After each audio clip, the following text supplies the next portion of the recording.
In diesem Video demonstriere ich einige Ski-Techniken mit dem kurzen Stock aus meinem Hanbo-Jutsu-Training. Ich bin Dirk vom Kanal Nimpo Ralf und jetzt starten wir.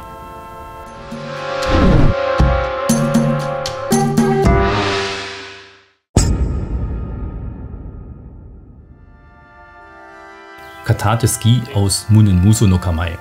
Bei der ersten Variante handelt es sich um eine Basisform. Zum Stechen wird das obere Ende des Hanbo nach vorne geführt.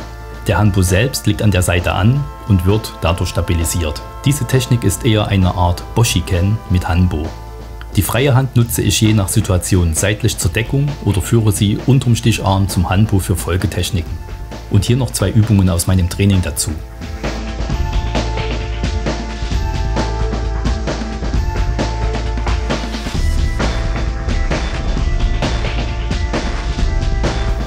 Katate Ski aus Katayaburi no Kamae.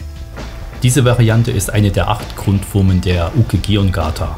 Für den Stich wird fast die komplette Stocklänge als Distanz genutzt. Ryote Ski aus Katayaburi no Kamae. Bei diesem Ski nutze ich etwa die Hälfte bis 2/3 der Stocklänge als Distanz. Mein hinterer Arm liegt am Körper an.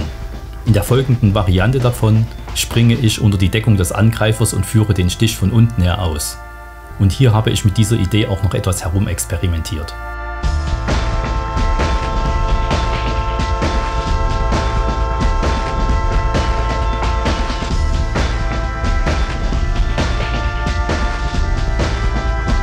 Variante 1: Katate Ski aus Munen Muso no Kamae.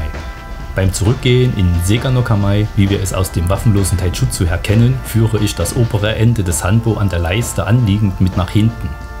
Auf diese Weise kann ich leichter umgreifen und das vordere Ende vom Boden nach oben als langen Stich zum Angreifer führen. Ich selbst trainiere diese Variante als eine Möglichkeit, die Grundform Shi-no-Kata aus der Sanshin mit dem Hanbo umzusetzen. Variante 2: Katate Ski aus versteckter Haltung. Bei dieser Variante halte ich den Hanbo mit einer Hand hinter dem Rücken verborgen. Vorm Stich lasse ich hinter meinem Bein den Hanbo in der Hand nach unten gleiten. Der Stich erfolgt dann mit einem Schritt vorwärts auf der Seite, wo der Hanbo gehalten wird. Essentiell hierbei ist, ein Gefühl für die Länge des Stockes beim Durchgleiten zu entwickeln. Alternativ zu dieser Variante kann der Hanbo aber auch vertikal in der Hand rotiert werden, um das lange Ende nach vorne zu bringen. Variante 3: Katate Ski aus Munen Muso. Diese Variante ist kein echter Stockstich, sondern vielmehr eine Art Finte, um Distanz zu schaffen und den Angreifer zu stören.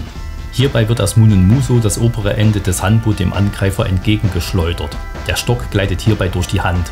Vom Prinzip her kann man es sich wie das Werfen von Metsubushi vorstellen. Darüber hinaus gibt es noch weitere Möglichkeiten, mit einem Stock zuzustechen. Diese Grundformen und Varianten sind eine Zusammenfassung von dem, was ich aus dem eigenen Training her kenne. Habt ihr Feedback oder Anregungen zu dem, was ich hier gezeigt habe, dann ab in die Kommentare damit. Ich freue mich, euch im nächsten Video wiederzusehen. Ich sag Tschüss, euer Dirk von Nimpo Ralf.